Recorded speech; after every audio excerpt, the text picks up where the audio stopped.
This morning in today's checklist, how to protect yourself and your family from the dangerous summer temperatures. Dr. Jen Caudle, family physician and associate professor at Rowan University, is here to tell us how to stay safe in the heat. Dr. Jen, good morning. Good morning. Welcome back. So first things first, it's hot outside. Kids like to play, adults, some work outside. I mean, how do you protect yourself from the high temperatures? Well, I would say the first thing is probably understanding if you're at high risk or not. You know, we've got a number of folks at high risk. You mentioned some of them, kids, right?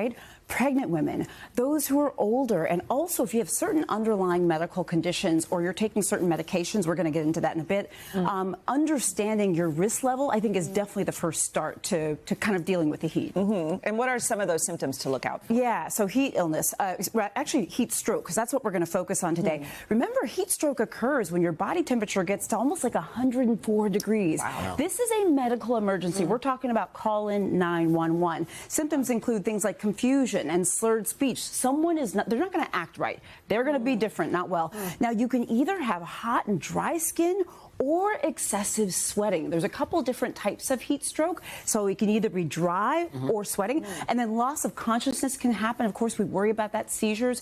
Remember that heat stroke can lead to disability, can even lead to death in some people. How do you prevent heat stroke or heat illness, especially if you have to be outside? That's right. And remember that there are multiple different sort of symptoms leading up to this. Those are the most severe. But, of course, we know stay in cool, sort of shaded areas. And I can't say the word or the phrase air conditioning enough. Air conditioning is our key here. You go to a library, you go to a bookstore, go to someone else's house. To cool off. Yes, to cool off. Also, staying hydrated. We always talk about that. Get that water. Light-colored, loose-fitting clothing. I would also say making sure you're wearing a wide-brimmed hat, sunscreen, staying out of the heat, the hottest time of day.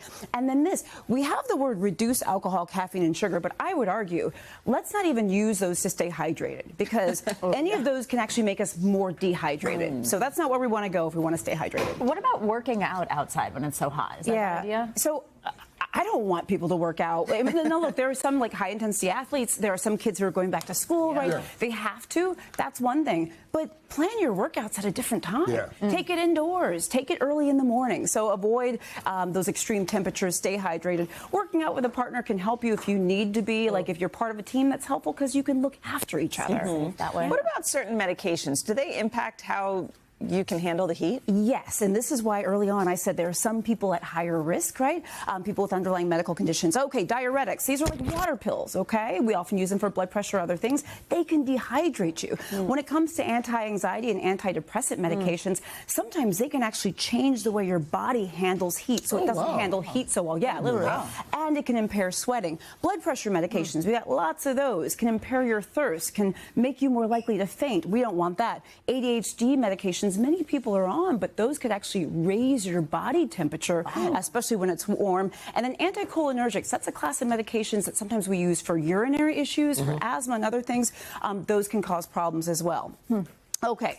Medications. Should we talk about? Yeah. Oh, because they're impacted by the heat. Yes. So this is, we've done segments before. I've done segments with you guys about like not storing your medicines in hot places because they can change color, change texture, and get a funny odor. And so the bottom line here is, if you notice your medicines are seeming a little funky, don't take them. Don't take them. Call your doctor, get a new prescription, whatever, and also, of course, store them safely. Dr. Caudle, thank you. Oh, you're welcome. Great tips. Thanks so much.